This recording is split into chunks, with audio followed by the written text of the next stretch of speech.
kalau kita lihat dari politik hukum pemberantasan terorisme di Indonesia ini, tampaknya teroris ini menjadi sebuah industri baru ya, industri baru, justru saya menyebutnya industri. Di semua peristiwa tidak stabil itu pasti memunculkan industri, dan yang semua sifatnya ilegal, seperti senjata, kemudian pasokan makanan. Jadi kalau kita lihat di Papua itu kenapa tidak disebut aksi terorisme, karena ada dua hal itu ya. Politik hukumnya memang terorisme atau isu terorisme itu hanya diarahkan kepada komunitas Islam. Dan kalau menjawab pertanyaan Ustadz Slamet tadi kaitannya dengan pra-peradilan, saya tidak mengatakan itu wasting time atau bahasa Jawanya muspro sia-sia, tapi itu satu upaya yang memang harus dilakukan, walaupun secara hukum positif pasti itu nanti akan ditolak ya permohonan pra-peradilan, karena permohonan pra-peradilan harus didasarkan pada terjadinya tindakan polisionil. Nah, dengan memasukkan teroris ini bagian dari extraordinary crime, ya, masa penahanannya di aturan yang baru pun menjadi 270 hari, hampir satu tahun begitu ya, sebagaimana yang terjadi pada Munarman misalnya. Jadi saya melihat pra-peradilan ini dalam konteks perlawanan. Jadi apapun memang harus dilawan. Sekecil apapun itu kita harus melawan. Harusnya kita punya standar sendiri ya, asasi manusia Muslim begitu. Ketika kita jargonnya masih asasi manusia, ya mau tidak mau itu standarnya standar Barat. Dan Barat mengatakan yang namanya asasi itu hanya kepada komunitas atau kelompok yang di luar Muslim. Kita tidak jauh-jauh, genocide itu tidak hanya terjadi di Bosnia-Herzegovina, tapi tidak jauh dari kita ada yang namanya Muslim Rohingya di Myanmar ya.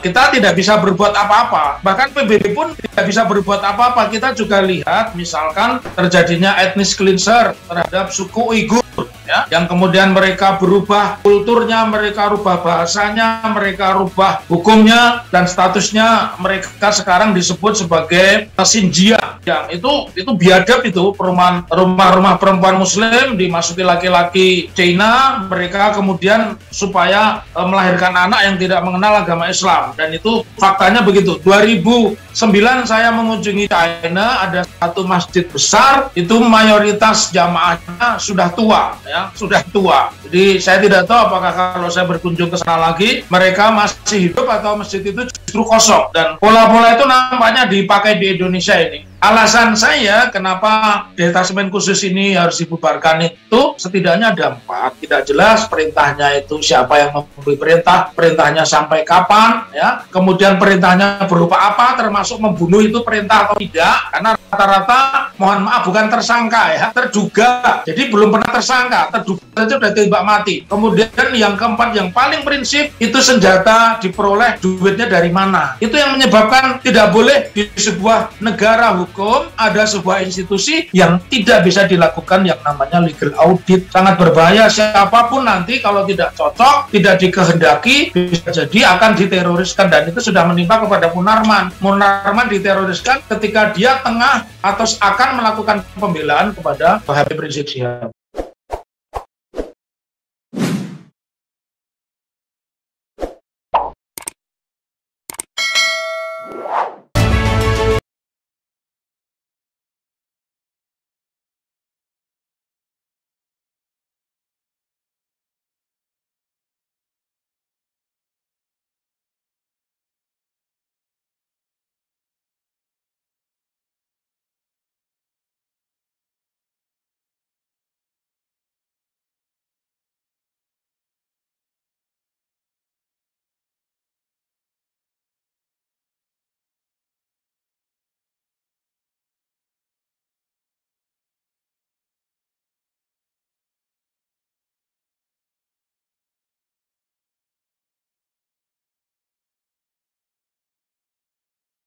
Assalamualaikum warahmatullahi wabarakatuh. Doa saya untuk semua yang hadir di forum ini, untuk Prof. Teki, untuk Bang Refli Harun, untuk adinda saya, satu alma mater dengan saya, Abdul Khair, dan kepada seluruh pembicara yang lain. Pertama saya ingin komentari dulu, kalau kita lihat dari politik hukum pemberantasan terorisme di Indonesia ini, tampaknya teroris ini menjadi sebuah industri baru ya, industri baru, justru saya menyebutnya industri industri. Di semua peristiwa tidak stabil itu pasti memunculkan industri. Dan yang semua sifatnya ilegal, seperti senjata, kemudian pasokan makanan. Jadi kalau kita lihat di Papua itu kenapa tidak disebut aksi terorisme? Karena ada dua hal itu, ya. Politik hukumnya memang terorisme atau isu terorisme itu hanya diarahkan kepada komunitas Islam. Dan kalau menjawab pertanyaan Ustadz Slamet tadi kaitannya dengan pra-peradilan, saya tidak mengatakan itu wasting time atau bahasa Jawanya muspro sia-sia, tapi itu satu upaya yang memang harus dilakukan, walaupun secara hukum positif pasti itu nanti akan ditolak ya permohonan pra-peradilan, karena permohonan pra-peradilan harus didasarkan pada terjadinya tindakan polisionil. Nah, dengan memasukkan teroris ini bagian dari extraordinary crime, ya, masa penahanannya di aturan yang baru pun menjadi 270 hari, hampir satu tahun begitu ya, sebagaimana yang terjadi pada Munarman misalnya. Jadi saya melihat pra-peradilan ini dalam konteks perlawanan. Jadi apapun memang harus dilawan. Sekecil apapun itu kita harus melawan. Yang kedua, bagaimana ini mengkorelasi dengan isu hak asasi manusia. Seperti di banyak kesempatan dan kita sudah bahas, harusnya kita punya standar sendiri ya, hak asasi manusia muslim begitu. Ketika kita jargonnya masih hak asasi manusia, ya mau tidak mau itu standarnya standar barat. Dan barat mengatakan yang namanya hak asasi itu hanya kepada komunitas atau kelompok yang di luar muslim. Kita tidak jauh-jauh, genocide itu tidak hanya terjadi di Bosnia Herzegovina, tapi tidak jauh dari kita ada yang namanya muslim Rohingya di Myanmar ya.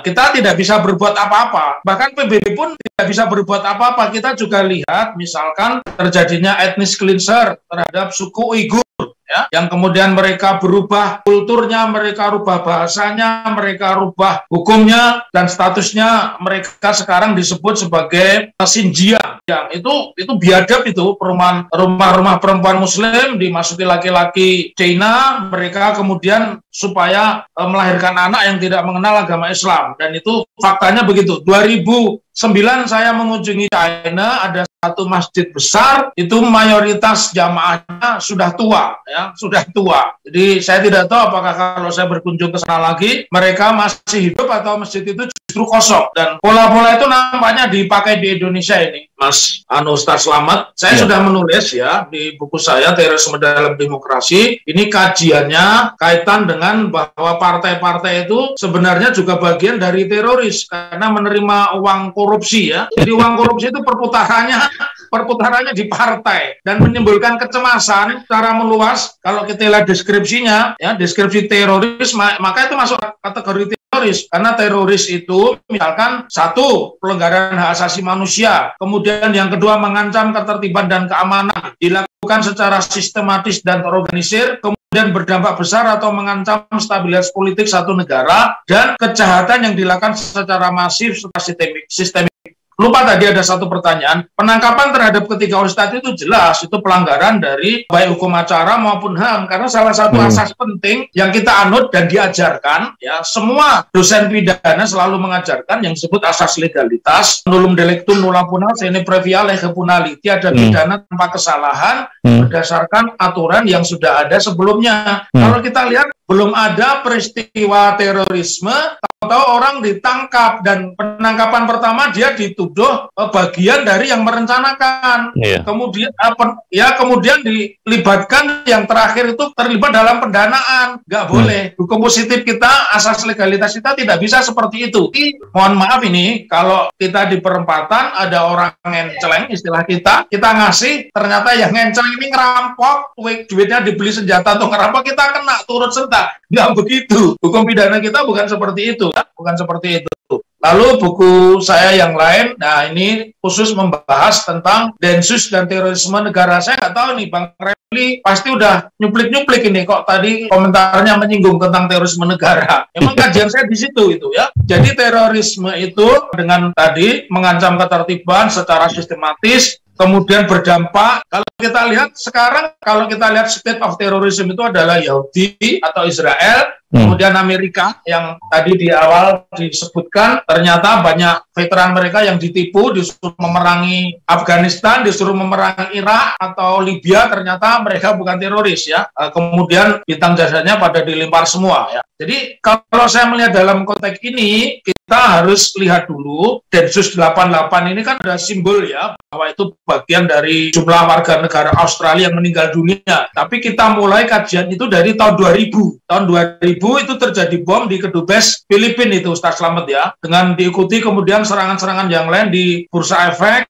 kemudian bom Natal ya di Jakarta, dan paling besar Bali Blast atau bom Bali tahun 2002. Memang di situ aktornya adalah Azhari Nurdin M. Top, dan kebetulan Nurdin M. Top ini ditangkapnya di Solo, Mojosongo, dekat kantor saya ini. Kantor saya dengan Mojosongo itu satu kecamatan. Kantor saya dengan markasnya Brimob hanya berjarak sekitar 300 kantor saya ya. Jadi saat kantor saya ini tamu-tamunya selalu diawasi itu. Alhamdulillah aman itu mudah-mudahan ya. Kemudian lanjut Ustadz Slamet ya. Kalau kita lihat dari sejarah pembentukan Densus, jadi kalau Pak siapa itu Tito jadi Kapolda Bali, kemudian dia jadi Kapolri, dan kemudian Mendagri, mau tidak mau apa yang terjadi sekarang ini adalah arsiteknya dia itu ya. Kalau kita lihat misalkan awalnya itu kan Densus itu bagian dari Bareskrim ya, kemudian diformalkan dengan membentuk Densus Anti Teror dengan Instruksi Presiden nomor 4 tahun 2002 kaitannya dengan Bali Blast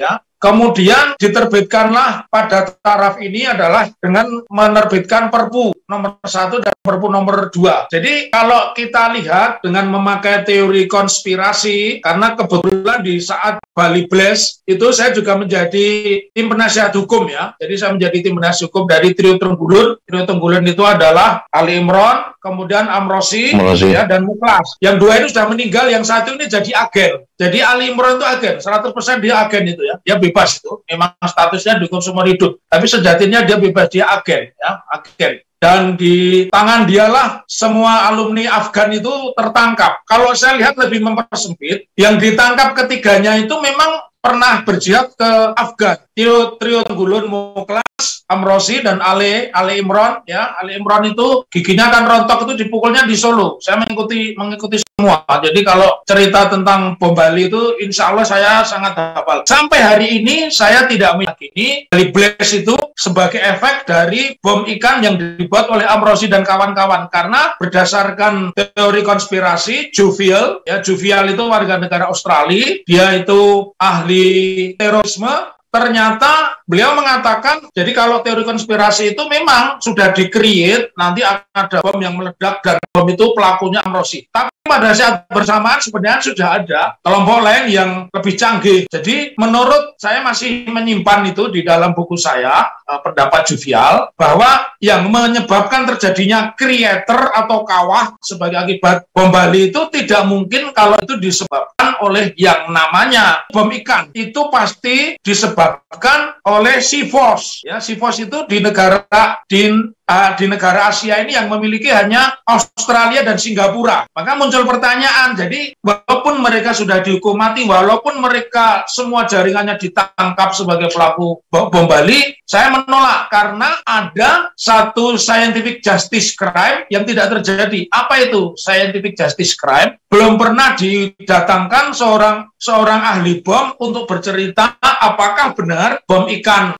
yang dipasang di mobil Colt L300 itu yang menyebabkan kawah krater sedalam 7 meter. Tidak pernah dibuktikan apakah itu karena bom ikan ataukah itu karena Seaforce gitu. Jadi bahkan beberapa ahli yang ingin memberikan keterangan itu tidak berani ya, termasuk salah satunya mantan kepala BIN saya saat itu ya. Z.A. Maulani maksudnya? Iya, beliau tidak diperkenankan dari di situ. Bahkan kepolisian tidak bisa menjamin keamanan advokat. Kita kalau pulang itu ya harus berhati-hati begitu. Saya masih ingat itu cerita seperti itu. Nah, kemudian kita lihat Densus ini dibentuk dengan Kapolri. Nah, ini pertanyaannya, kenapa nanti sampai pada simpulan kenapa saya meminta Densus ini dibubarkan untuk melaksanakan Undang-Undang Nomor 5 tahun 2003 sebagai bagian dari penetapan Perpu, yaitu dengan kewenangan melakukan penangkapan dengan bukti awal 7 kali 24 jam awalnya, kemudian dirubah menjadi 21 hari, dan sekarang diwenangkan menahan sekitar 270 hari. Ini kalau kita sebagai ahli pidana, 270 hari itu sudah kemana-mana, itu orang itu dibawa kemana-mana, direkonstruksi sedemikian rupa, dibikin skenario yang kita tidak tahu itu, karena tidak bisa didampingi oleh seorang penasihat hukum ya. Nah, kita lihat ini satuan ini awalnya Firman Ghani ya, jadi Kapolda Metro ya. Kemudian anggotanya cuma 77, dipimpin oleh Adjun Komisaris Besar Tito Karnavian ya. Jadi saya sangat hafal ini sama Pak Tito itu. Bahkan yang harus dicatat, dari waktu ke waktu detasemen khusus ini, mohon maaf di dalam tanda petik, mayoritas dipegang oleh orang-orang Nasrani, misalkan Carlo Brictewu misalkan ya, Carlo Brictewu ya pernah memegang jabatan ini. Lanjut, seiring perjalanan Densus, kita bicara sekarang tugas dan kewenangannya. Maka ada kejanggalan, teroris yang ditangkap itu apakah benar-benar dia teroris atau tidak. Secara ilmu pengetahuan berdasarkan pengalaman empiris sejarah, saya percaya di Indonesia ada teroris. Semua yang muslimin di sini yang hadir di sini, saya yakin ada teroris. Yang menjadi pertanyaan, apakah yang ditangkap selama ini itu benar-benar teroris? Tiba-tiba orang meninggal, kemudian diberikan stempel.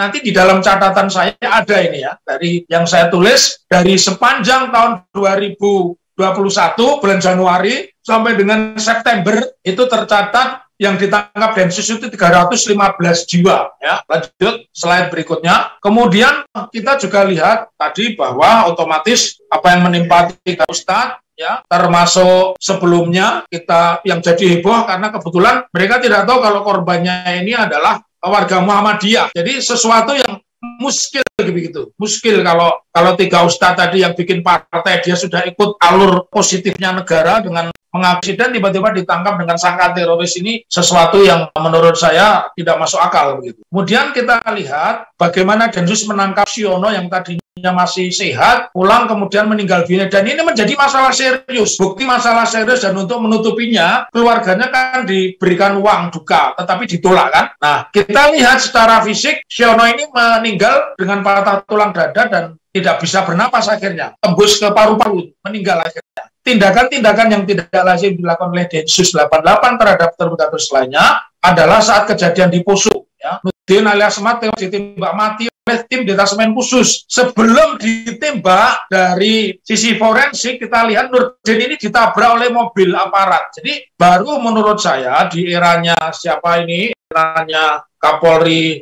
Sigit ini, Pak Sigit ini yang orang Jogja, agak berbeda. Tadi Bang Refli juga menyebut ya, perlakuan represinya tidak seperti sebelum-sebelumnya. Memang faktualnya begitu. Bahkan saya tidak memuji sih, Pak Sigit ini kan yang membuka keran untuk aksi demonstrasi diperbolehkan. Mudah-mudahan nanti harapannya sama itu. 212 nanti juga tidak dilarang. Cuma nggak tahu kalau di jalan nanti ada rahasia kelengkapan kendaraan atau rahasia vaksin itu. Kemudian akhirnya kan dia meninggal dunia. Lanjut slide berikutnya. Kalau kita lihat sebenarnya KUHP kita itu masih sama, hukum acara kita itu masih sama, bahwa harus berdasarkan bukti permulaan yang cukup, dan itu dianut di semua undang-undang yang ada sanksi pidana, undang-undang TPPU, undang-undang tindak pidana korupsi, semua begitu. Hanya di peristiwa-peristiwa yang masuk kategori terorisme ini atau pelaku teroris ini tidak pernah mereka mengalami penyiksaan ya. Bahkan bukti permulaan yang cukup pun tidak diketemukan, termasuk kepada tiga ustadz tadi yang itu tidak pernah ditemukan. Itu tidak boleh karena berarti melanggar asas legalitas ya. Belum ada peristiwanya orang tiba-tiba disangka. Dan ini sebenarnya kan karena keterbukaan medsos saja. Dulu-dulu sebenarnya sama, mereka dibunuh, ditembak